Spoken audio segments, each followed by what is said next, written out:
স্বাধীন বাংলাদেশে দীর্ঘ পথ চলায় জামায়াতে ইসলামী ধীরে ধীরে তাদের সাংগঠনিক ভিত্তি ও জনসম্পৃক্ততা গড়ে তুলেছে।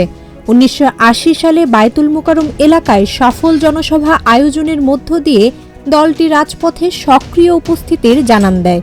যদিও দীর্ঘ ৪৫ বছর ধরে সোহরাওয়ার্দী উদ্যান থেকে দূরে থেকেছে দলটি, একবারও এককভাবে এখানে কোনো সমাবেশ করেনি, তবে কখনোই মাঠের রাজনীতি থেকে সরে দাঁড়ায়নি। সময়ের পরিক্রমায় এখন আবার রাজধানীর কেন্দ্রস্থলে এককভাবে সমাবেশ আয়োজনের উদ্যোগ দলটির গণসংযোগ ও রাজনৈতিক সক্রিয়তার এক নতুন অধ্যায় সূচিত করতে যাচ্ছে।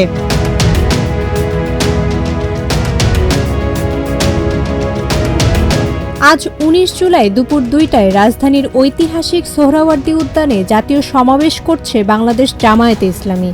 এটি দলটির ইতিহাসে প্রথম একক সমাবেশ এই ময়দানে। লক্ষ্য একটাই, রাজনীতির মাঠে আলোড়ন সৃষ্টি করা।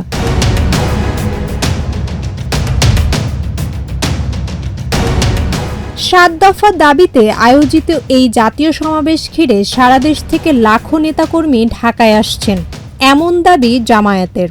কয়েক হাজার বাস, রিজার্ভ ট্রেন, লঞ্চ সব মিলিয়ে ব্যাপক আয়োজন।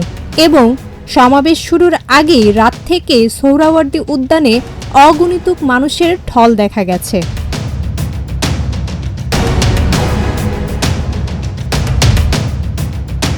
জামায়াতের আমির ডাক্তার শফিকুর রহমান দেবেন গেম চেঞ্জার ভাষণ, থাকবে শীর্ষ নেতারা, ২০২৪ সালের জুলাই গণ অভ্যুত্থানের শহীদ পরিবারের প্রতিনিধি ও আমন্ত্রিত অন্য দলগুলোর মুখ।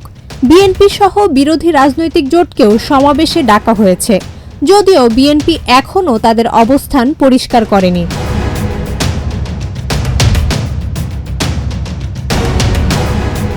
সমাবেশে থাকবে ৩৩টি এলইডি স্ক্রিন, ১৫টি মেডিকেল বুথ, ৩ শতাধিক মাইক, ৬,০০০ স্বেচ্ছাসেবক, বিশুদ্ধ পানির ব্যবস্থা, ৩,০০০ অজুখানার জায়গা, নিরাপত্তা ও ট্রাফিক ব্যবস্থাপনায় ডিএমপি ও স্বরাষ্ট্র উপদেষ্টার সঙ্গে যোগাযোগ।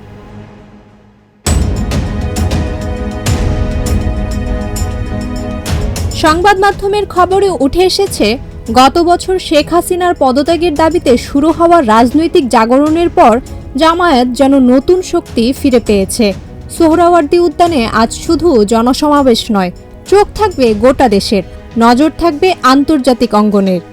জান্নাতুল মাওয়া অর্পিতা, প্রজন্ম ২৪।